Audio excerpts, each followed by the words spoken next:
I'm Connor Old, and welcome back to another episode of the Top 10 of the 2010s. And this week, we're going to be looking at a new genre, the horror genre, the most anticipated, at least for me, in this series, because I have viewed over 50 movies, horror movies, in preparation for this episode. But if you're new to this series, what I do every single week is I talk about some of my favorite movies of the decade. I give my top 10 lists in a particular genre from movies of the 2010s and break it down into 3 weeks. Starting off with an episode like this, giving 5 honorable mentions and then my picks from 10 to 7. Then the next week will be my picks from 6 to 2. And then finally a full episode on my favorite horror movie of the decade or my favorite romance movie of the decade. These videos always get uploaded at 12 p.m. Eastern Time. So subscribe so you never miss a video and stay tuned so you know when they're coming out. There's also, especially in these episodes, timestamps in the descriptions. So if you want to jump around and hear what I have to think about my number 7 pick and then maybe go back to my number 9 pick, you can do that as well. But similar to how I did it last week with the Western genre, I kind of want to explain what the horror genre is in regards to how I made this list. Because for a lot of people, a horror movie can actually be a little bit different type of genre. Because, you know, I specifically didn't do horror thriller, where some people think maybe some of my picks are thrillers. I didn't want to combine that and do a horror thriller thing that, in my opinion at least, these are all horror movies. And the difference between horror and thriller being mostly that horror is about death, it's about fear, and thriller is just about trying to stay alive. Now that can just be getting away from prison or just trying to get out of a bad situation. I mean, we have sort of political thrillers, you know, that's a certain type of thriller, but I wouldn't call a political thriller a horror movie. The layman's terms being that, you know, horror is about dying, thriller is about staying alive. But there's larger definitions. I'm sure everyone has their own definition. I think there's always for most cases, there's a supernatural element or just a visceralness that is not in thriller, sort of like a real intense violence or intense gore, or the situation is just pushed to its ultimate extremes versus a thriller, which is maybe a little bit more manageable. Maybe your life is just going out of spiral, or you know, maybe you got into a car accident and didn't stay at the scene, and then it becomes a thriller kind of a thing. So that's more of the thriller element. These movies are going to be mostly horror movies. I think a horror movie also tries to scare you, similar to comedy in that way, where you may not laugh at a comedy, but you understand it's a comedy because you understand what a joke is and you understand that they're trying to make you laugh.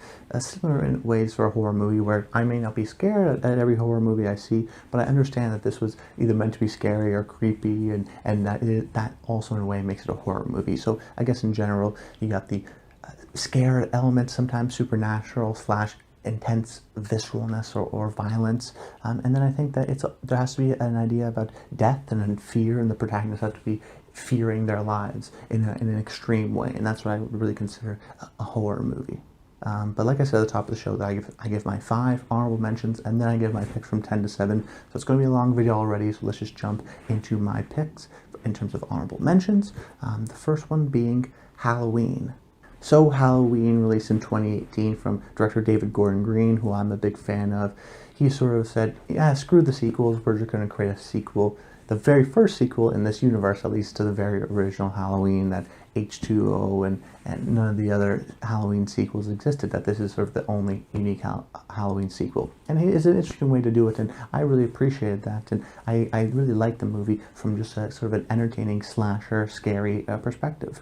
Now, I think what the film does really well is make us feel, in terms of a modern day audience, almost re-updating the Halloween story. I mean, it's a sequel, very much so, but it makes you feel that I'm sure the people who saw Halloween back in 1970s really felt when they watched it for the first time. Because unfortunately for me, I can't take it from a fan's perspective. I haven't seen any of the Halloween sequels. The first Halloween I just don't really like so much more, because, you know, it's so influential that it sort of has lost its value because of a horror movie's about to scare you, and you've seen what's happening before, because, you know, unfortunately Halloween's been imitated because it was so successful and so influential. It's been imitated, and I'd seen those imitations, so that when I went back to watch the original Halloween, it just didn't work well for me. So I'm glad we got this Halloween, because it is taking the legacy of the first one and everyone's relationship to that movie and trying to create something new and almost update it for a modern audience. Now, there's going to be different types of horror movies on this list. You know, even though it's not horror thriller, it's just horror. There are still subgenres within horror, as any horror fan would tell you. And this movie is a total slasher movie, which is a genre I really like. And it's always a fun time for me because it balances that elements of fun, but also being really scary and really intimidating. Michael Myers is back. He's now coming after Laurie Schroeder when he's transferring prisons, and you know, there's interesting elements of the film because there's that slasher element. Michael Myers is still here. He's still menacing. He's still brooding. He's still a great force and almost mythical kind of a figure. And those elements and set pieces are very scary and well done. I thought the teenagers were really well written and felt like teenagers to me, and had that sort of modern millennial, we'll say, kind of an element to themselves, and felt genuine and real, which really helped in terms of understanding their perspective and maybe why they did certain things or their certain actions, for example. But I also think the story is interested in the events of the previous Halloween film. That's not just a traditional slasher, that it's interested with trauma, the impacts that this event has had on Laurie Schroeder for the rest of her life, how she has been preparing her child for this event, but then that has sort of almost ruined her life and destroyed a strain with her relationship, and, you know, this beautiful sort of 3 generations of women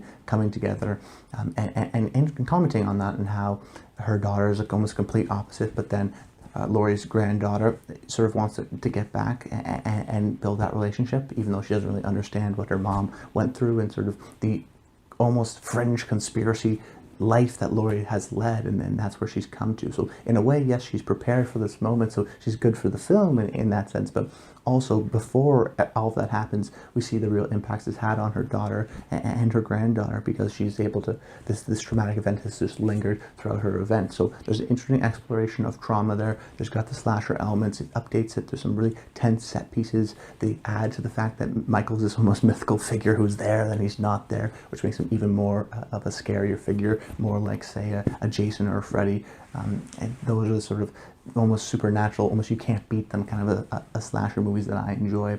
So I was really impressed by the Halloween remake, and I can't wait to see the 2 sequels that David Gordon Green is going to do. Then my next honorable mention is Shutter Island, a movie that is teetering on the edge of being considered a horror movie, almost a sort of mystery kind of thriller, but it attempts to scare you in a lot of ways, and there's a lot of sort of real visceral sort of extremes in the movie that I thought it was enough, and sort of psychological elements to the film that I thought I qualified. And that's sort of a certain type of horror movie that, you know, some people don't like the violence and the gore, but they like the psychological horror and the psychological torment, which occurs in more types of thrillers, but I would still consider Shutter Island a horror movie. And actually I'd group Shutter Island into what I'm calling the Hospitals or Evil trilogy, with Shutter Island, A Cure for Wellness, and Unsane. Sort of all these movies that are maybe a lot of people's nightmares, where you get sent to a hospital and something weird's going on, something's not happening, or, you know, there's something bad in the background of this sort of larger bureaucracy, but you don't know what's happening. This sort of subgenre has existed for a long time, but those are the 3 standouts of this decade.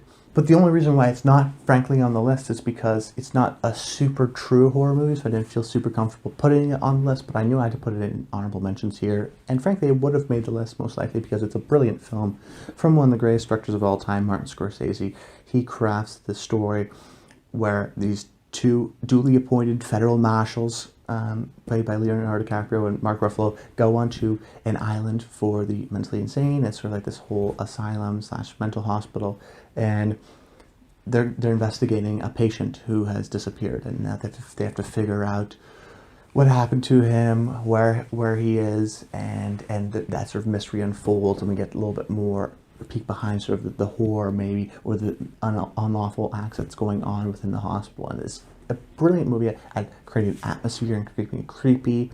There's always little things that Scorsese does to keep you on the edge of your seat. Sometimes, you know, just small continuity errors. There's a sort of a famous scene with a glass of water that disappears and goes in and out of frame, just to sort of put you into the mental state of these cops going into a world that they have no idea really what's going on. That it's got its own sort of system, its own rules, and they're dealing with people who are mentally ill, and the sort of unpredictabilities that come with that, and it makes you feel almost like you're going crazy as well. This is a brilliant film at just creating that atmosphere, like I said, by putting in these small little things. I think it's maybe Leonardo DiCaprio's best performance. He's totally committed to this guy who's broken, and we see later on in the film that, you know, past events that occurred to him in these flashbacks with Michelle Williams, which are gorgeously shot, have sort of affected him and start creeping up, and maybe, you know, blurring that line between the patient and the cop himself, and Mark Ruffalo trying to support him, and him just sort of getting more and more invested into this crime. It's a brilliant and a balance of those two, of being, you know, interesting character drama and interesting those themes of the ghosts that haunt you and come back for you, but also being a really interesting mystery with its twists and turns, and you never know where it's going to go. It's a totally entertaining movie. It's a scary movie. I mean, it's one of the scariest movies I've seen in the 2010s. So I knew that while it's maybe not traditionally a horror movie, I think it's scary enough to at least get an honorable mention. But it's a great movie, and I still highly recommend Shutter Island. Then my next honorable mention is The Cabin in the Woods. This is a great meta horror comedy. I don't even know if you can call it a horror movie, but it definitely works within that vein, within that genre. And for a decade, which has been so dominant by sort of these meta-type movies, we talked about in the comedy episode, for example, in a certain way in the Western episode, I felt that, you know, the meta horror had to sort of add its element here. Now you could also connect it to the horror comedy, which is another sort of subgenre, which I'll be talking about a little bit later in terms of another actual pick on the list. But The Cabin in the Woods was a great movie because, you know, I don't want to spoil it, but it does sort of go into some place you've never sort of seen before. It goes in the first 30 minutes, it goes into the traditional path of there's these teens, there's these jocks and all the high school stereotypes, and they go into a cabin and then someone's trying to kill them. And you've seen this movie a million times before, but what's interesting about the movie is that then we see this perspective, and early on we get these cut back and forth with these two guys, these suits that seem to work for some sort of corporation. And when we realize the connection between the two, it creates sort of an all-out, very unique commentary slash sadistic viewpoint on the world and on the horror movie genre in itself.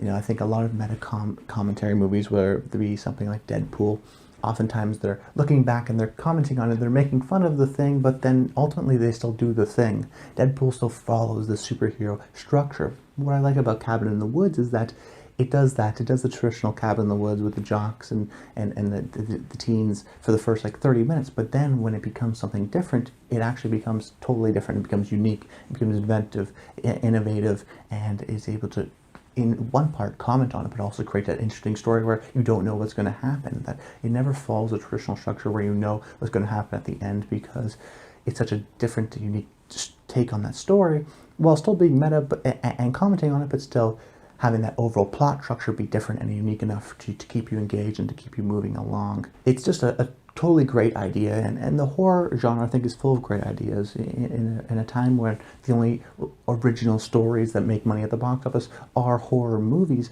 we're not getting a lot of sequels. We get original movies like this, and we can get gems like this with just amazing, great ideas that pull people back to the audience. And I think The Cabin in the Woods definitely fits that element of just a great idea, but executed really well. It's a movie that will sort of, if you don't know what's happening, you've missed sort of the spoilers of what happens, you just know that something happens, I think you'll be definitely rewarded. I was when I first saw it, and it's just a total blast, kind of a horror movie, an entertaining horror movie. Where the slasher is entertaining and scary, I think The Cabin in the Woods is scary, but less so than, say, Halloween, and less so than, you know, some serious horror movies. It's sort of its own subgenre where it's a meta commentary on it, but it's also a great version of this sort of horror movie. It has its fans for a reason, and it's a terrific movie, and I liked it a lot, so I had to put it here on an honorable mention. Honorable mention is The Killing of a Sacred Deer, from the director of The Lobster and The Favorite, Yorgos Lanthimos. Where those films are comedies, this film is a horror movie. Or you can sort of treat it as a dark, dark comedy, but at least from my perspective, I found it incredibly scary, and it's a really unique way at how a director can have such a specific vision and a specific sort of style, but then apply that to multiple different genres. I think someone like Stanley Kubrick has done that, where he can work in a horror movie, he can work in a comedy, but it's still Kubrick in every single one of those films. And Yorgos Lanthimos, whereas his sort of static framing and deadpan dialogue that his actors give, where that could be used for awkwardness and for comedic effect in something like The Favorite or in The Lobster, what this does is just to create an incredible sense of uneasiness. I liken that to Kubrick, because Kubrick has sort of what is I see as an omniscient camera, that we're not trying to understand the perspective of the main characters, that we're almost a participant. We're just seeing a godlike perspective as we float through this event, and there's nothing we can do to control it. And Yorgos Lanthimos does the same here for this film. We're always sort of in static frames. The camera moves very rarely. If it does move, it sort of moves in a gliding kind of a way. There's no handheld shots. We're not trying to almost sympathize or understand with these characters' perspectives. But if you don't know, it's a story about this boy, this kid, kind of a teenager who kind of becomes enamored with this family and starts to torture them in a way because of his interest and his desire to be liked and to be part of that group, but also in a creepy element because it goes too far when they sort of reject his advances. Now, I said it could be interpreted as a black comedy because the events are extreme and there is sort of an awkwardness, and sometimes when there's that awkwardness you laugh. But for me, that awkwardness sort of put into an uncomfortableness and an uneasiness, and the stakes are, I think, a lot higher than even The Lobster, talking, confronting death head on. And by portraying these characters as lack of emotions, even though they're going through these incredibly strange and difficult times that we're normally used to the screaming and the over dramatics. Now, for this time, they're so underplaying it is disturbing, and especially the sort of cold and calculatedness of Martin, played by Barry Keoghan, who's the kid who comes and sort of torments the family.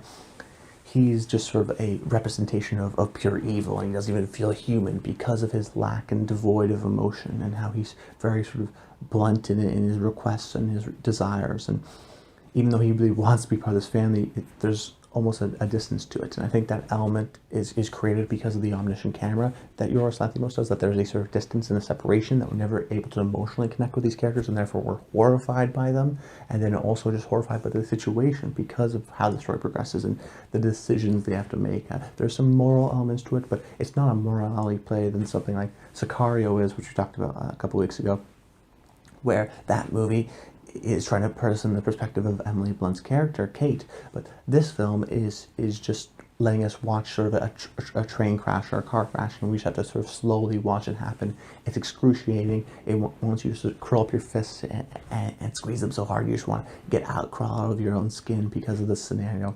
But it's a brilliance in just keeping it slow, keeping it paced well, but just keeping you just like a ringing sort of ear, ringing the noise in your ear that keeps on going, like tinnitus or something, that never ends and just continues and continues, and it makes you more and more uncomfortable until that sort of end finale.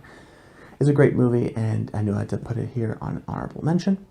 Then my final honorable mention is Strangers Prey at Night, a movie that was a great discovery when I was going through this sort of 50-plus movie journey in preparation for this episode, because it was a movie that I probably would never have seen had it not been for this episode and for really exploring this horror genre, because there are so many horror movies that have been released this decade. But it's a type of movie that I've been kind of putting on a lot of my honorable mentions in past videos, whether it be Romance with a Star is Born, or even something like Ink and Body Saints with the Western genre.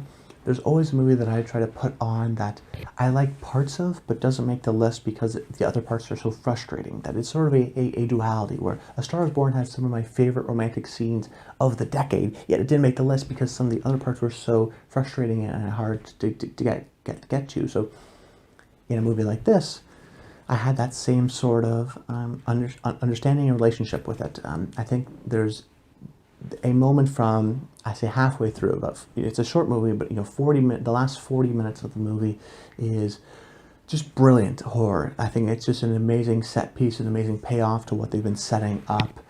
The sequences that are contrasted with this sort of pop 80s music to the extreme violence of it, starting off with one of the characters getting impaled, and then the stranger coming in and sort of just sitting with them, and creates an incredible uncomfortableness that they hold on. And it's a brilliant sequence. I mean, the standout that a lot of people talk about is there's a song by Bonnie Tyler, Total Eclipse of the Heart, that's playing in a pool scene when the killer is trying to fight with one of the victims in a pool, and there's this lit by this just soaked in neon light because it's at night, but the pool sort of glowing too, and we sort of just go from one part into the pool.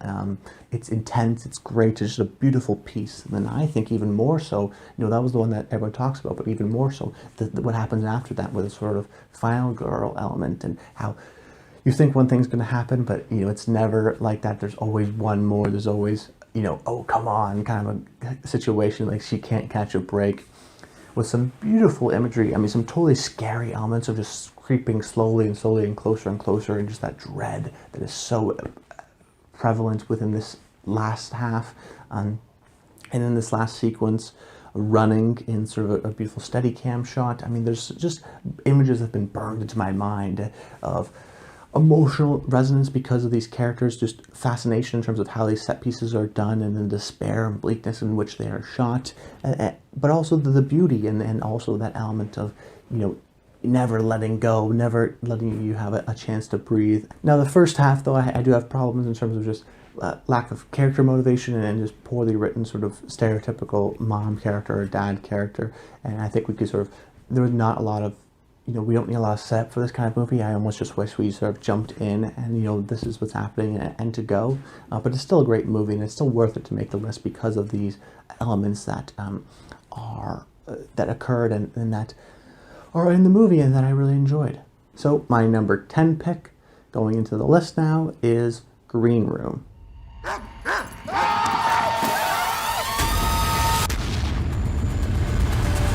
Careful now.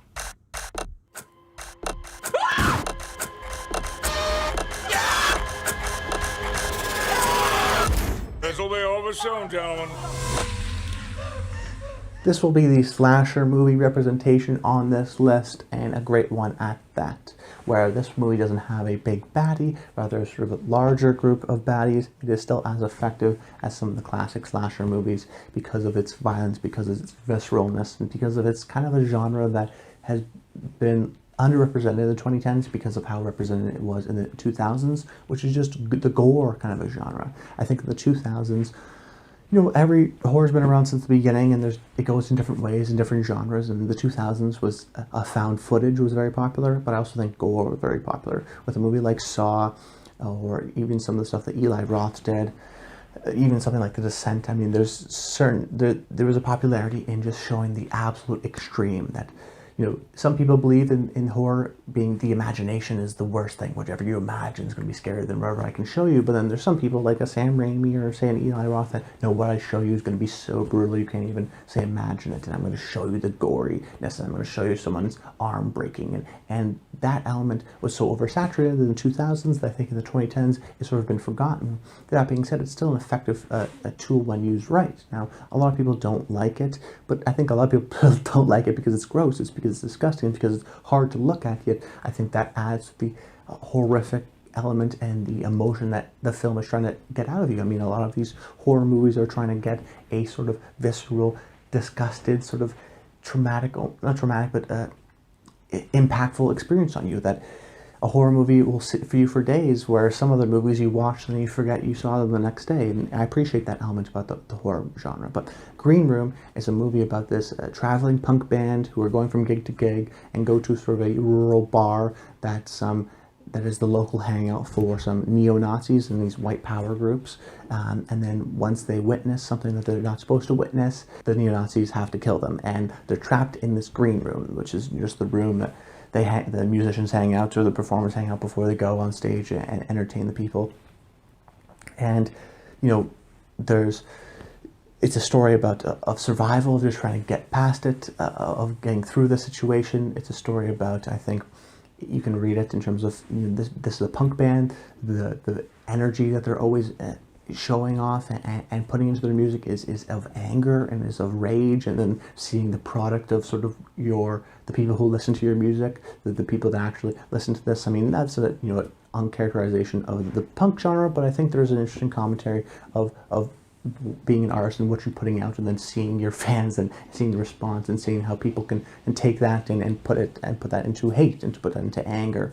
But I also think it's a movie that is just totally violent, it's gory, it's gruesome, and it's uncompromising. And it's just, I mean, it's one of those movies where if you see it, it's going to be a lasting impact on you because of how impactful everything is. How the scenarios are gruesome, the situation is dire. We get to see the band members, and I think they're great because they feel like actual band members, and you know, things that come up, like, you know, past things that come up that you feel like they're a real band, like this person did something and that's why you're not going to be able to do this.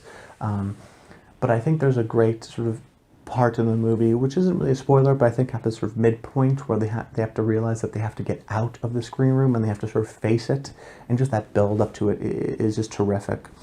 Patrick Stewart plays the leader, older sort of neo-Nazi figure, and he is terrifying. One of the best performances of the decade in a villain role. He is totally menacing. He's unlike anything you've seen before. Cold, calculating, but full of rage and full of hate. And what's great about the movie also is that when they sort of do get out, and the sort of amount of people that are trying to kill them is kind of hard to tell, which is good because, you know, they're all have, you know, skinheads and they all look the same, and so you don't know how many are out there and how many are left. So you're like the characters, you're going out and trying to understand, okay, you know, who's left, who's trying to get me. But in the meantime, when they're in the green room, we're still cutting back to Patrick Stewart and the neo-Nazi guy, so we know, the audience knows that they have a plan, but the band members don't, and seeing how that plan plays out and how they use that and use that for suspense and really get the best out of that is great. I mean, it's one of the best villain roles in a horror movie this decade with Patrick Stewart. One of the best horror movies of the decade. You know, it's in the top 10. Also, like, one of the best horror performances in Patrick Stewart. I mean, that's a big standout for the movie. I think the movie is visceral and intense and builds suspense and tension in a sort of life-threatening way that no other film can. It's got incredible gruesome gore and violence and rage. I mean, the movie is really a rageful kind of a movie.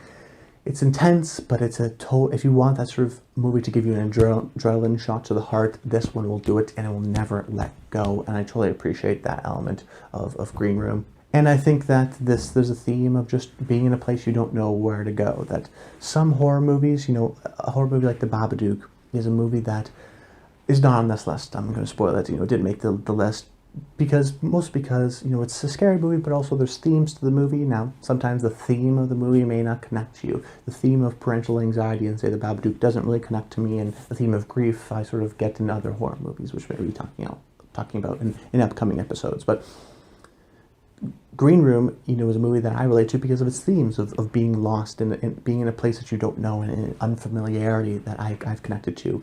And that's a reason why it's on the list. So, you know, just keep that in mind going into the future, that some of these movies that I like because they affect me in a personal level, that the themes I'm interested in. And, you know, this movie may not scare you, or some of the movies on this list may not scare you, but that being said, that doesn't mean that they won't scare someone else. That movies that I don't get scared at, you do, because those themes resonate with you. Those themes are scary. I think this is the theme of what you put out there sort of coming back to you, but also being lost in a place that you don't know anybody, you're completely sort of naked, is a theme that I connect to, and it was very scary for me. So Green Room was a movie that I had to put on this list. But then number 9 is Black Swan.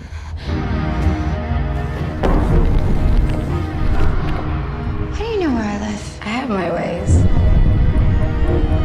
She's after me. Nobody's after you. Please believe me. Sweet girl. Sweet girl. What happened to my sweet girl? She's gone! A movie that isn't always scary, but is always upsetting, about this ballerina dancer in a ballet company, Nina, played by Natalie Portman, who gets the role, who's the company's putting on a rendition of Swan Lake, and she gets the role of the Swan. So she has to play the white swan, but also the black swan. And she's great at playing the white swan because she has that innocence, but throughout the movie she has to find her inner darkness, her inner demon, to find the black swan, and how that film trips into sort of a psychological nightmare and a descent into madness is the part that really makes it scary. And I think that the final shot of the movie is the really horrific element and sort of ties everything together. The film, directed by Darren Aronofsky, is totally his style of movie, and his style of movie when it works. I'm a big fan of something like The Wrestler, which is a movie I've seen a few times, but for most of his movies I haven't seen them multiple times, because a movie like Requiem for a Dream I probably will never want to watch again. I still don't want to watch it, but it still has made an indelible impact on me. That sometimes, especially for some of these lists, the movies that stay with you are movies that you rewatch, movies that you come back to. But I think there is a maybe a little bit too much importance into the rewatchability of the film, because sometimes with like a movie like Black Swan or a movie like Requiem for a Dream, the impact in the first time was so great and so visceral and so impactful and horrific in this case, that you don't want to watch it again. But that doesn't mean it's not a good film. That doesn't mean it's succeeded in its attempt. And I think Black Swan, watching for the first time on a big screen, is totally engrossing because of his style and because of his commitment to just mania and insanity. He also commits to a subjective viewpoint, where The Killing of a Sacred Deer has very much an objective, omniscient viewpoint, that we're distant from the characters. In this movie, we are in Natalie Portman's head, we're in Nina's head, and we see things, and as she starts to sort of lose her mind, and as she starts to have these hallucinations, we also see that, and we also see it from her perspective, the sort of distorted way she views the world. And they do that by, I believe this is shot by Matthew Libatique, who's a great cinematographer, and he's paired up with Darren Aronofsky again, and they do this style where we're always over Nina's shoulder, we're always in this close-up or this medium close-up, we very rarely get wides, we're sort of just always following behind her in her perspective. So now that creates some great scares, because every move of the pan of the camera and whip of the camera, especially on a big screen, reveals something, because we're so tight in on her face that something can be just slightly off frame. Someone could just say, put her arm on her shoulder or whatever, and the camera whips to it, and it's immediately frightening because we are in the headspace of Nina and her character.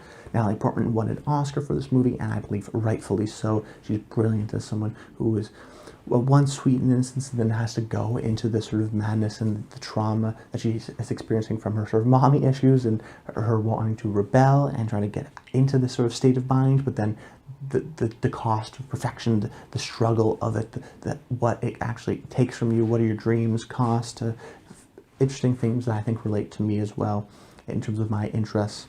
I'd be remiss to mention Mila Kunis's character, who sort of plays the devil figure, the figure who's always over Nina's shoulder, who can always take her part, the outsider, new to the company, who still wants to be friends, but you don't know if she actually likes her, or just wants to, ruin her.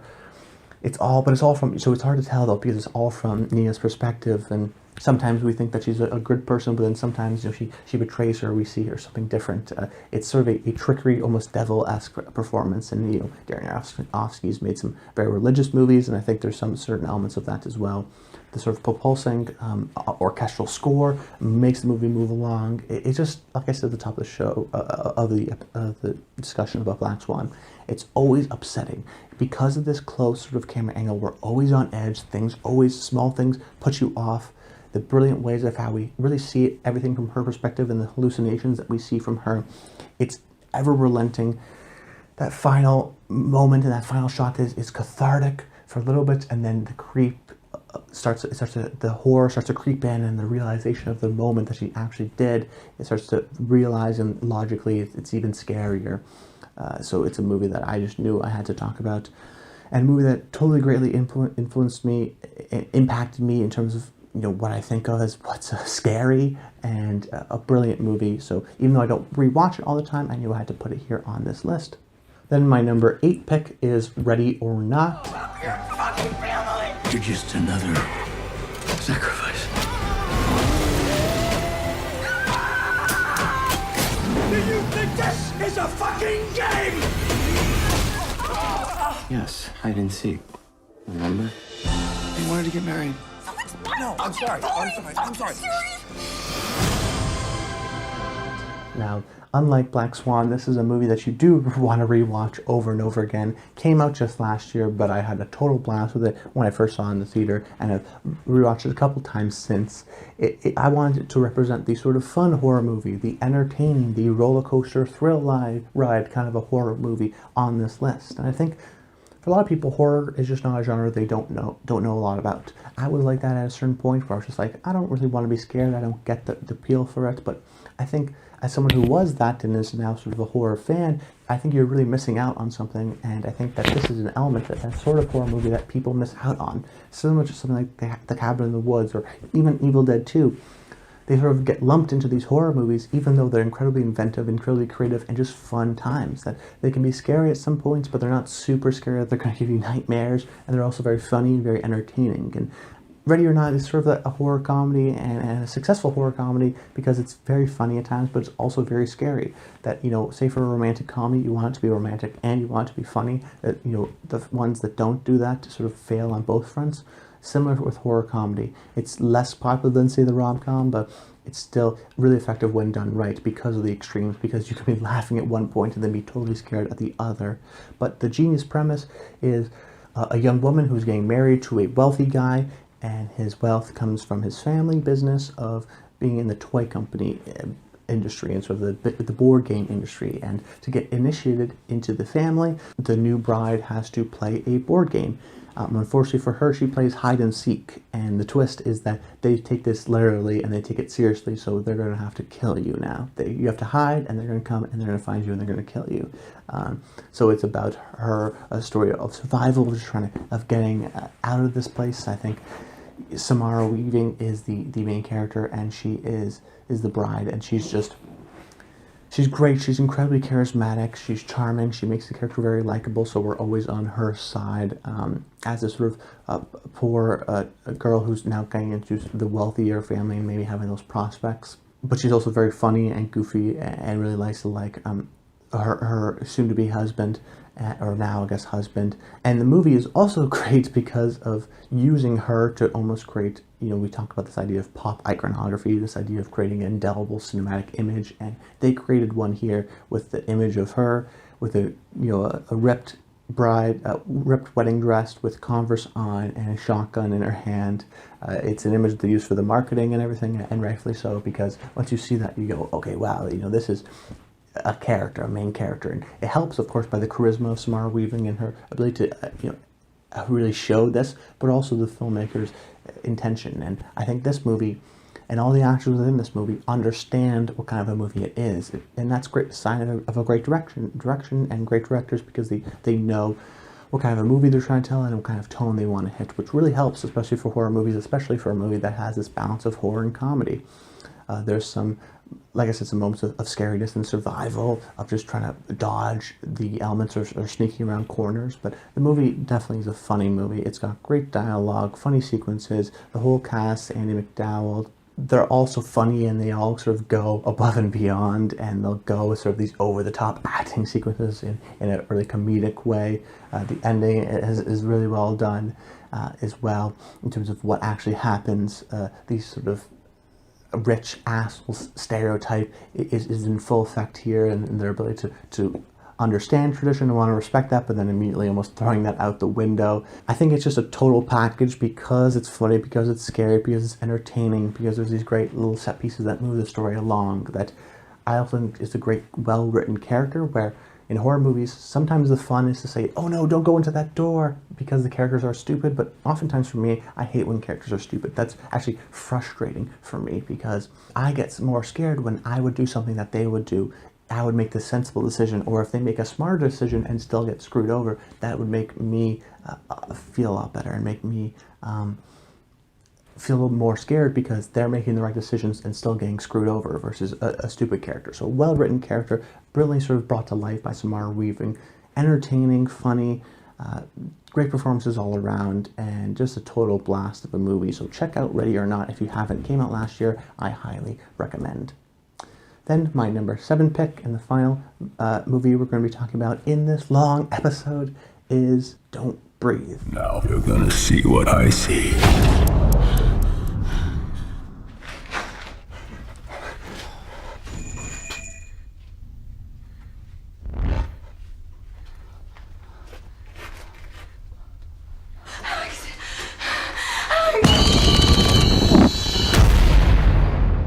A masterpiece of execution and setup.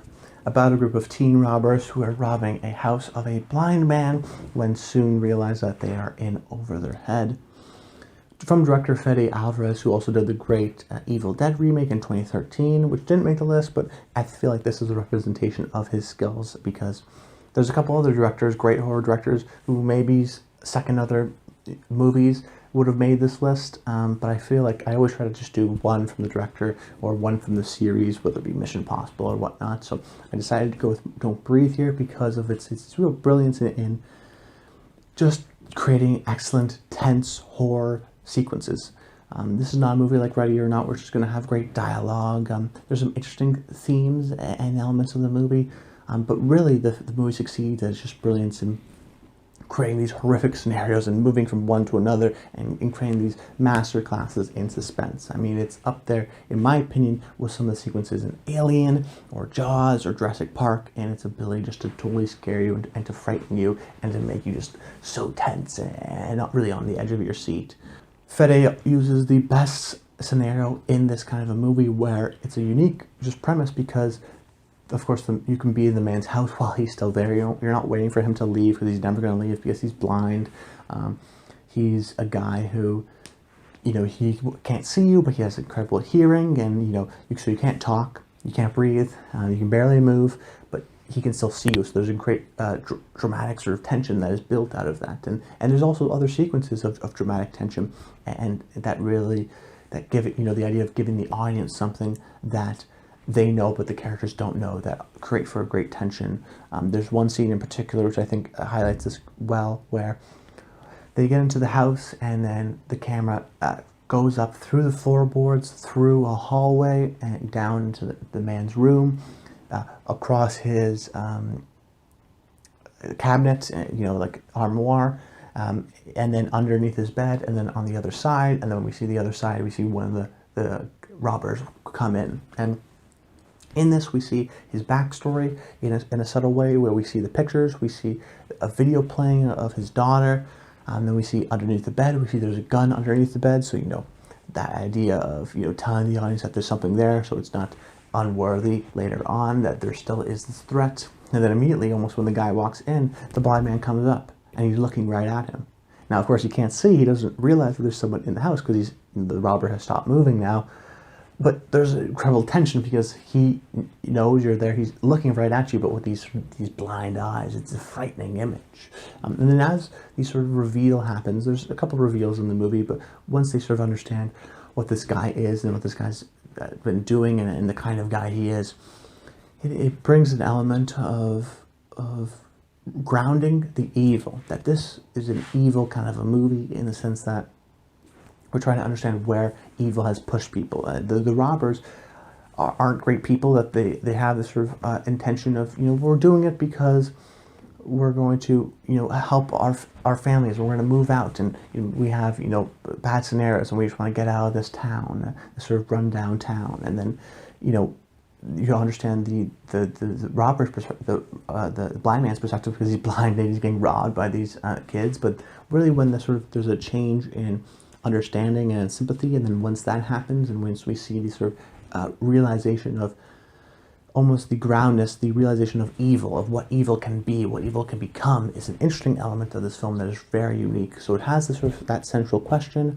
and that central realization and understanding of evil, but then it also has just these great set pieces, like I mentioned, that sort of brilliant move of the camera, omniscient, not really sort of personal, but using the best of this premise of this scenario to create these great horror set pieces and pieces of survival, because this is a movie about survival, and a lot of horror movies are about survival, but this one is just not a worry about the future, not a worry about themes, just worry about here and right now and how I'm going to get out of this scenario. And I like movies like that, because it allows you to go, hey, what would I do in this scenario? I think I relate to that element of, okay, if I was in here, I would do this and that, and then maybe seeing the characters do that, and then that feeling and going, oh, okay, maybe that was a bad idea, and putting myself in the character's shoes, but still seeing it from sort of a third person, from a little bit of a distant perspective. There's an interesting theme here of the realization of evil, of what evil actually looks like in a real sense, as well as these brilliant suspense sequences It's a movie that totally blew me away when I first saw it, and it's a short watch, but it's totally engaging throughout. A movie, once again, I obviously highly recommend, and a great horror movie. But that's about it, guys. I hope you enjoyed the video. Make sure you comment below. Let me know some of your favorite horror movies of the decade. This list has been a bunch of fun because of the preparation I've done for this. So really appreciate if you give me a like and subscribe to the channel. That always helps out. And leave a comment below. Let me know some of your favorite horror movies of the decade. I'd love to hear them. Stay tuned for next week, Monday at 12 p.m. Eastern Time, when I give my picks on 6 to 2. And then finally my final video on my favorite horror movie of the decade. We're trying to run out of genres. There's still a couple more that are more traditional, but then we're going to get a little bit more into abstract elements, not necessarily, not genres, but certain types. For example, maybe the most overlooked movies of the decade, or best performances. There are things like that I'm looking into that I think will be a lot of fun. So let me know your thoughts on that in the comments down below as well. But that's about it, guys. Until next time, stay tuned.